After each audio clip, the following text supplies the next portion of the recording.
أعوذ بالله من الشيطان الرجيم بسم الله الرحمن الرحيم رب اشرح لي صدري ويسر لي أمري واحلل عقدة من لساني يفقهوا قولي. السلام علیکم ورحمۃ اللہ وبرکاتہ. ہم لوگ خلاصہ دیکھ رہے تھے 21 سے 30 تک. آیت نمبر 21 میں رہنمائی دی گئی کہ اللہ کے رسول صلی اللہ علیہ وسلم کی ذات مبارک میں مومنوں کے لیے بہترین نمونہ ہے.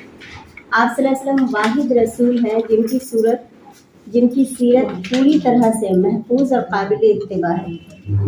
آپ صلی اللہ علیہ وسلم انفرادی اعتبار سے معاشرہ کے ہر کردار کے لیے نمونہ ہے. ایک تاجر، داعی، امام، مدرس، مربی، سپہ سالار، قاضی، حکمراں، یعنی ہر حیثیتوں کے لیے اسوہ ہے. اسی طرح اجتماعی اعتبار سے آپ نے بالکل انسانی سطح پر جدوجہد کر کے تاریخ انسانی کا عظیم ترین اور ہر اعتبار سے کامل انقلاب برپا کیا. ان ساری جدوجہد میں معجزات کا عمل دخل نہ ہونے کے برابر ہے. پچھلے نبیوں کو بہت سارے معجزات ملے تھے، لیکن رسول اللہ صلی اللہ علیہ وسلم کو اتنے معجزات نہیں ملے تاکہ بعد میں بھی لوگ آپ کے اسوہ کی پیروی کر سکیں. پھر 22 سے 24 میں فرمایا گیا، جب سچے اہل ایمان نے دیکھا کہ کیل کاٹے سے لیس کفار کے لشکر نے مدینہ کو گھیر لیا ہے تو وہ پکار اٹھے کہ اسی کا وعدہ ہم سے اللہ اور اس کے رسول نے کیا تھا. اس صورتحال میں مومنوں کے ایمان میں اور اضافہ ہوا. انہوں نے بڑی دلیری سے کفار کو خندق عبور کرنے سے روکے رکھا. اس دوران چند صحابہ نے جام شہادت بھی نوش کیا اور باقی بھی یہ سعادت حاصل کرنے کے لیے بے چین تھے. اللہ تعالیٰ نے فرما دیا کہ اللہ ان اہل ایمان کو ان کی سرفروشی کا بھرپور بدلہ عطا فرمائے گا. البتہ منافقین میں سے کچھ کو ان کے طرز عمل کی سزا دے گا اور کچھ کو توبہ کی توفیق عطا فرمائے گا. پھر 25 میں فرمایا گیا کہ کفار کے لشکروں کی ذلت آمیز شکست اور واپسی کا ذکر فرمایا گیا. ان کی تمام تیاریاں، جنگی مصارف پر جو بھی کچھ خرچ ہوا، جسمانی محنت و تکلیف اور مدینہ کے محاصرہ کی پورے 1 ماہ کی مشقت ضائع ہو گئی. ان کے ہاتھ کچھ نہ آیا اور وہ مایوسی و حسرت کے ساتھ اپنے اپنے علاقوں کو لوٹ گئے. پھر جن بد نصیبوں نے توبہ نہیں کی وہ اپنے نامہ اعمال کو مزید سیاہیوں سے بھر گئے. پھر 26 اور 27 میں بنو قریظہ کی ذلت آمیز تباہی کا ذکر کیا گیا. یہود کے قبیلہ بنو قریظہ نے غزوہ خندق کے دوران میثاق مدینہ کو توڑ کر کفار کے لشکروں سے گٹھ جوڑ کرنے کی کوشش کی. جب صحابہ کرام نے جا کر جب ان کو میثاق مدینہ کی یاد دہانی کرائی تو انہوں نے آپ صلی اللہ علیہ وسلم کی شان اقدس میں بہت گستاخی کی. کفار کے لشکروں کی واپسی کے بعد اللہ نے مسلمانوں کو حکم دیا کہ بنو قریظہ کو ان کی بدعہدی کی سزا دو. مسلمانوں نے ان کے قلعوں کو گھیر لیا. انہوں نے بزدلی کا مظاہرہ کرتے ہوئے ہتھیار ڈال دیے اور حضرت سعد بن معاذ کو فیصلہ کے لیے منصف بنانے کی درخواست کی. نبی صلی اللہ علیہ وسلم نے یہ درخواست قبول کر لی اور اس کے بعد حضرت سعد نے تورات کی روشنی میں فیصلہ دیا کہ عہد توڑنے والی قوم کے تمام جوانوں کو قتل کر دو، بچوں، بوڑھوں اور عورتوں کو غلام بنا لو، تمام املاک کو مال غنیمت کے طور پر قبضہ میں لے لو. اس فیصلہ پر عمل کیا گیا اور بنو قریظہ بدترین ذلت سے دوچار ہوئے. آیات 28-29 میں نبی صلی اللہ علیہ وسلم کی دنیا سے بیزاری کا ذکر ہے. غزوہ بنو قریظہ کے نتیجے میں مسلمانوں کو بہت بڑی مقدار میں مال و دولت ملا اور مدینہ کے ہر گھر میں خوشحالی آ گئی. البتہ آپ صلی اللہ علیہ وسلم کے گھر میں اب بھی وہی فاقہ کشی، بغیر چراغ کے اندھیری راتیں اور فقر کا عالم رہا. ابھی چونکہ حجاب کا حکم نہیں آیا تھا لہٰذا منافقین آپ کے گھر پر آتے اور ازواج مطہرات کے سامنے بڑے ہمدرد بن کر فقر کی صورتحال پر افسوس کرتے. ان میں دنیا کی آسائشوں کی کمی کے حوالے سے حسرت پیدا کرنے کی کوشش کرتے. انہیں ترغیب دیتے کہ وہ بھی آپ صلی اللہ علیہ وسلم سے دنیاوی سہولیات کا مطالبہ کریں. جب ازواج نے ایسا مطالبہ کیا تو آپ صلی اللہ علیہ وسلم کو اس پر شدید دکھ ہوا. آپ نے پورے 1 ماہ ازواج مطہرات سے علیحدگی اختیار کیے رکھی. اس واقعہ کو سیرت میں واقعہ ایلا کہا جاتا ہے. 1 ماہ کے بعد آپ صلی اللہ علیہ وسلم نے ازواج کے سامنے 2 صورتیں رکھی. نمبر 1، ان کا مطالبہ پورا کرتے ہوئے انہیں مال و متاع دے دیا جائے، البتہ پھر انہیں خوبصورتی کے ساتھ رخصت کر دیا جائے، کیونکہ نبی کو ان دنیاوی سہولیات سے کوئی رغبت نہیں۔ اور نمبر 2، وہ اگر اللہ، اس کے رسول اور آخرت کی طلبگار ہیں تو پھر نبی کے ساتھ فقر کی اسی زندگی پر راضی رہیں۔ تمام ازواج مطہرات نے دوسری صورت کو بخوشی قبول فرما لیا۔ اب آیت نمبر 31 ہم لوگ دیکھتے ہیں۔ وَمَن يَقْنُتْ مِنْكُنَّ لِلَّهِ وَرَسُولِهِ وَتَعْمَلْ صَالِحًا نُؤْتِهَا أَجْرَهَا مَرَّتَيْنِ وَأَعْتَدْنَا لَهَا رِزْقًا كَرِيمًا۔ اور تم میں سے جو اللہ اور اس کے رسول کی اطاعت کرے اور نیک عمل کرے، ہم اسے اس کا دوہرا اجر دیں گے، اور ہم نے اس کے لیے عزت کا رزق تیار کر رکھا ہے۔ وَمَن، اور جو کوئی، یقنت، قنتا یقنت، قنوت، دعائے قنوت جو ہم پڑھتے ہیں، کیا معنی ہے اس کا؟ قنوت کا اطاعت، لیکن عام اطاعت نہیں ہے، یہاں اطاعت کا خاص درجہ مراد ہے۔ سکوت اور خشوع کے ساتھ جو اطاعت ہوتی ہے اس میں دوام بھی پایا جاتا ہے۔ دوام یعنی کنٹینیوٹی، تو اس کو قنوت کہا جاتا ہے۔ 3 لفظ یاد رکھ لیجئے، سکوت، خشوع، دوام۔ تو سکوت کا معنی خاموشی کے ساتھ، اور خشوع کا معنی ہے عاجزی کے ساتھ، دوام یعنی مسلسل۔ تو محسن کی اطاعت ایسی ہی ہوتی ہے، ہمیشہ ہوتی ہے، خاموشی سے کرتا ہے، اور اسی طرح عاجزی اور انکساری سے بھی ہوتی ہے۔ تو بڑے سے بڑا کام کر کے بھی اس کے اندر یعنی تکبر نہیں آتا ہے۔ وَمَن یقنت، اور جو اطاعت کرے گی، اور یہاں اللہ کی اطاعت کے علاوہ رسول کی اطاعت کی طرف بھی اشارہ ہے، اور بحیثیت شوہر بھی اطاعت مطلوب ہے، کیونکہ شوہر کی اطاعت کرنے کے لیے بھی پیچھے سورہ نساء میں آپ قانتات کا لفظ پڑھ چکے ہیں، تو ایک ہی روٹ ہے اس کا۔ وَمَن یقنت مِنْکُنَّ، اور جو اطاعت کرے گی تم میں سے، للہ، اللہ کی یعنی اللہ کی عبادت، ورسولہ، اور اس کے رسول کی یعنی حقوق کی ادائیگی، وتعمل، اور عمل کرے گی، صالحا، نیک عمل۔ اور عمل صالح کی دوسری شرائط کیا ہے کہ خالصاً للہ، صرف اللہ کے لیے، جس میں خلوص ہو، اور دوسرے سنت رسول کی پیروی بھی ہو۔ نؤتیہا اجرہا، دیں گے ہم اس کو، اجرہا، اس کا اجر۔ اچھا، یہاں پہ ثواب کیوں نہیں کہا گیا، اجر کیوں کہا؟ اجر کس کا ہوتا ہے؟ کسی کام کا ہوتا ہے، یعنی اجرت۔ ہم لوگ اردو میں بھی کہتے ہیں نا کہ اس نے کام کر لیا، اس کے اجرت دے دو، تو کوئی کام کے بدلے یہ ملتی ہے اجرت۔ تو جنت تو سب کو مطلوب ہے، اور عمل کرنے کو کوئی تیار نہیں، تو اجرت تو کچھ کر کے ملے گی، تو اس لیے کریں گے نہیں تو اجرت کبھی ملے گی بھی نہیں۔ تو اگر جنت چاہیے تو کرنا پڑے گا۔ تعمل صالحا نؤتیہا اجرہا مرتین، اب یہ فین کے مقابل آیا ہے، مرتین، دگنا۔ دگنا اجر کیوں؟ ایک عبادت کا اور ایک اطاعت زوج کا۔ وَأَعْتَدْنَا لَهَا رِزْقًا كَرِيمًا، اور تیار کر رکھا ہے ہم نے اس کے لیے، یعنی جو بھی یہ کرے گی، رزقاً، رزق یعنی جنت میں ملنے والی نعمتیں، کریمن، اچھا۔ کریم کا لفظ کس سے ہے؟ کرم سے ہے۔ کرم کس کو کہتے ہیں؟ انگور کی بیل کو بھی کرم کہتے ہیں، کیونکہ دیکھیں انگور بہت فائدہ مند پھل ہے، لہٰذا کرم کا معنی کثرت بھی کیا گیا اور عمدگی بھی، اور تو یعنی وہ چیز جس میں کثرت بھی ہو اور عمدگی بھی ہو۔ اجرن کے علاوہ رزقاً کریمہ، یہ ایکسٹرا ہے۔ آیت نمبر 32،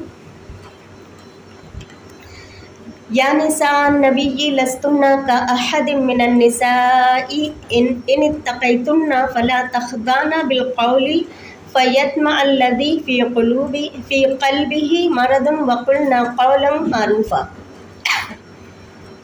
اے نبی کی بیویوں، عورتوں میں سے تم کسی ایک کی طرح بھی نہیں ہو، اگر تم پرہیزگاری اختیار کرو تو گفتگو میں ملائمت نہ کرو کہ جس کے دل میں کھوٹ ہے وہ لالچ کرے، اور تم بات کرو معقول بات۔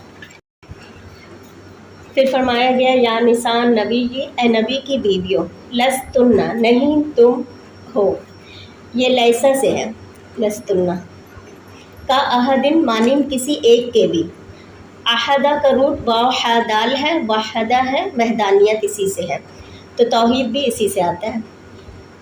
احد مذکر مؤنث واحد جمع سب کے لیے آتا ہے۔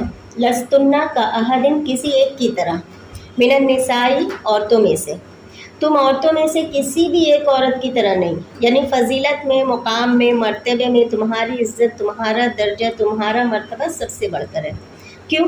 ان کی قربانیاں بھی سب سے زیادہ تھیں،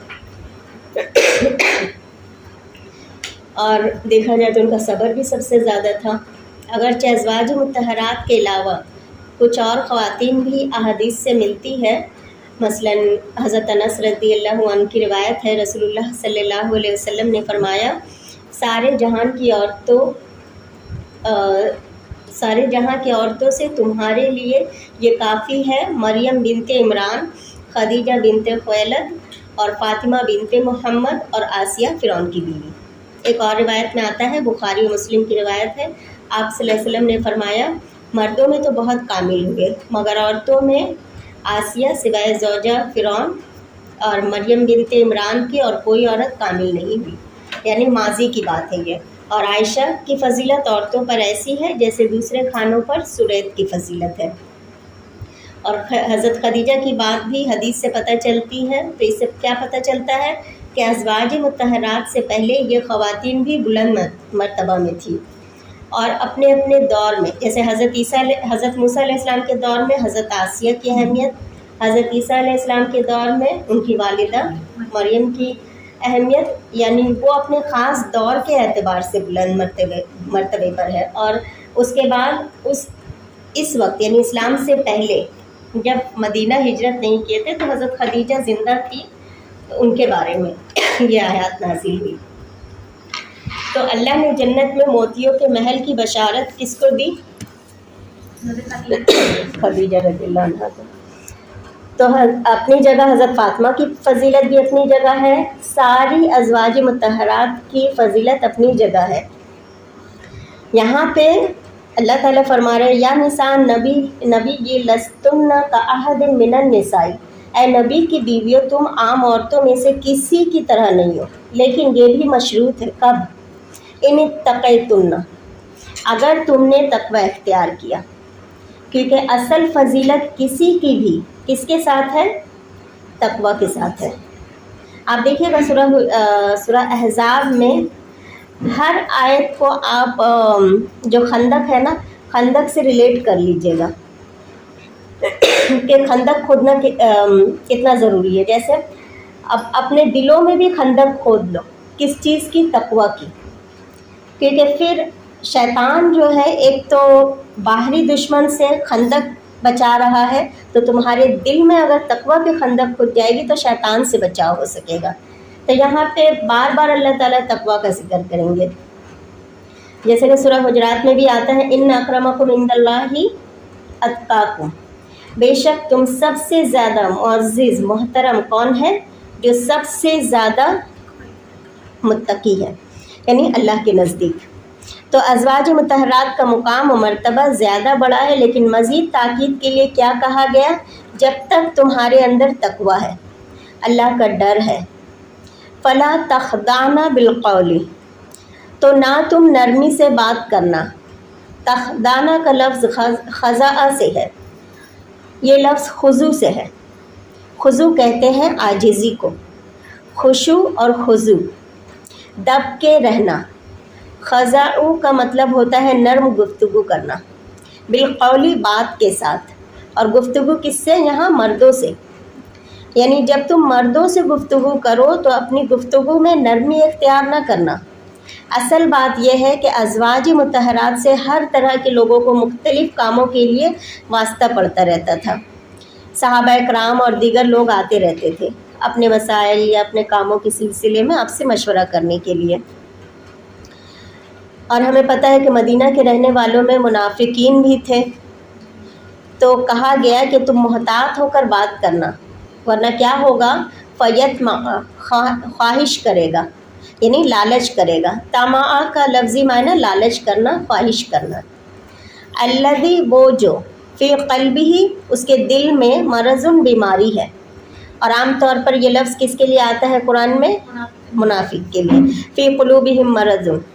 تو منافقین کہ تمہارے پاس ہر قسم کے لوگ آتے رہتے ہیں، نیک بد سبھی آتے، جو نیک ہے متقی ہے وہ تو اللہ سے ڈر کر بری نیت نہیں کرے گا، لیکن ایسے بھی لوگ موجود ہیں جن کے دلوں میں بیماری ہے، تو کیا ہوگا؟ تمہاری اس نرمی اور عاجزی سے وہ ناجائز فائدہ اٹھائے گا اور وہ تمہارے ساتھ کسی برائی کا ارادہ کر لے گا۔ فَيَطْمَعُ الَّذِي فِي قَلْبِهِ مَرَضٌ، یہ نہیں کہا گیا کہ تم لوگوں سے بات چیت کرنا ہی بالکل چھوڑ دو، بلکہ کیا کہا گیا؟ وَقُلْنَا، بات کرو، کہو کیا؟ قولاً، بات، معروفاً، اچھی۔ معروف کا لفظ منکر کا اپوزٹ ہے، یہ عرف سے ہے، جانی پہچانی یعنی تسلیم کردہ۔ معروف مشہور کے معنی میں بھی آتا ہے، ہم لوگ اردو میں بھی بولتے ہیں یہ وہ شخصیت ہے جو بہت معروف ہے، تو یہ اردو میں جانا و نون ہے۔ تو وَقُلْنَا قَوْلًا مَعْرُوفًا، کہنا بات اچھی، یعنی ایسی بات کرنا جس سے بس خیر ہی نکلے، کسی کو اس سے غلط مطلب لینے کا موقع نہ ملے۔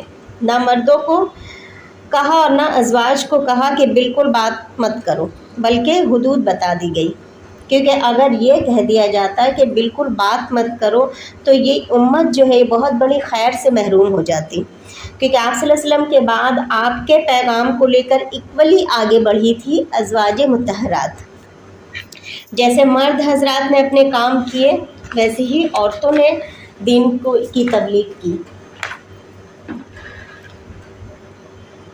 تو ازواج مطہرات نے اپنے حصے کا کام کیا، اس میں بحیثیت مسلم خاتون کے ہم میں سے ہر ایک کے لیے ایک سبق ہے۔ جب ہم گھر سے باہر نکلیں تو اپنی آئیڈینٹی یعنی اپنے حجاب، اپنے اسلامی کیریکٹر کی حفاظت کریں، کیا سوچ کر کہ اللہ نے مجھے ایک مقام دیا ہے، مجھے وہ نہیں کرنا جو سب کر رہے ہیں، مجھے صرف وہ کرنا ہے جو میرا رب مجھ سے چاہتا ہے۔ اب دیکھیے دنیاوی طور پر بھی جو آنریبل شخصیات ہوتے ہیں عزت والے، ان کے لیے ایک ایسے معیار مقرر کیے جاتے ہیں کہ آپ ہر جگہ نہیں جا سکتے، آپ فلاں لباس نہیں پہن سکتے ہیں، ہر کسی سے آپ مل نہیں سکتے، لیکن یہاں تو ان کی بات ہے جو سب کے لیے ایک نمونہ ہے، ہر انسان اپنے کلام سے پہچانا جاتا ہے۔ تو ایک مسلمان عورت کو اپنی گفتگو پر بھی توجہ کرنی چاہیے۔ یہاں گفتگو سے مراد کوئی لیکچر دینا نہیں ہے، یہاں کسی مرد سے بات کرتے وقت طریقہ کیا ہونا چاہیے اسے واضح کیا گیا کہ جب بھی کوئی مسلمان عورت کسی مرد سے بات کرے تو کس ٹون میں بات کرے، کس انداز، کس طریقے پر بات کرے، یعنی ملائمت ایک دم نرمی والا، اور جیسے آج کل عورتیں یا لڑکیاں دکانوں میں جا کر دیکھیے کیسے انداز سے بات کرتی ہے کہ اتنی نرمی لے آتی کہ جس میں بھی دکاندار کچھ دام کم کر دے، ایک چھوٹی سے فائدے کے لیے اپنا کیریکٹر لوز کرتی ہے۔ آیت نمبر 33، وَقَرْنَ فِي بُيُوتِكُنَّ وَلَا تَبَرَّجْنَ تَبَرُّجَ الْجَاهِلِيَّةِ الْأُولَىٰ وَأَقِمْنَ الصَّلَاةَ وَآتِينَ الزَّكَاةَ وَأَطِعْنَ اللَّهَ وَرَسُولَهُ إِنَّمَا يُرِيدُ اللَّهُ لِيُذْهِبَ عَنكُمُ الرِّجْسَ أَهْلَ الْبَيْتِ وَيُطَهِّرَكُمْ تَطْهِيرًا، اور اپنے گھروں میں قرار پکڑو اور اگلے زمانے جاہلیت کے بناؤ سنگار کا اظہار کرتی نہ پھرو، اور نماز قائم کرو اور زکوٰۃ دیتی رہو، اور اللہ اور اس کے رسول کی اطاعت کرو، اس کے سوا نہیں کہ اللہ چاہتا ہے اہل بیت کہ وہ تم سے آلودگی دور فرما دے اور تمہیں خوب پاک صاف رکھے۔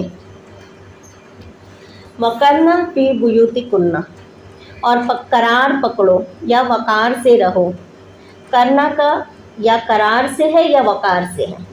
فی بیوتکن، بیوت بیت کی جمع ہے اور کنہ تمہارے، جمع مؤنث کے لیے، اور قرار پکڑو اپنے گھروں میں، یعنی اپنے گھروں میں باوقار انداز سے رہو کہ کوئی آ کے باہر سے بات بھی کرے تو بھی تمہاری عزت کردار اور اخلاق اور طریقہ بہت عمدہ ہونا چاہیے، اور اگر ضرورتاً گھر سے باہر نکلنا پڑے تو کیا کریں؟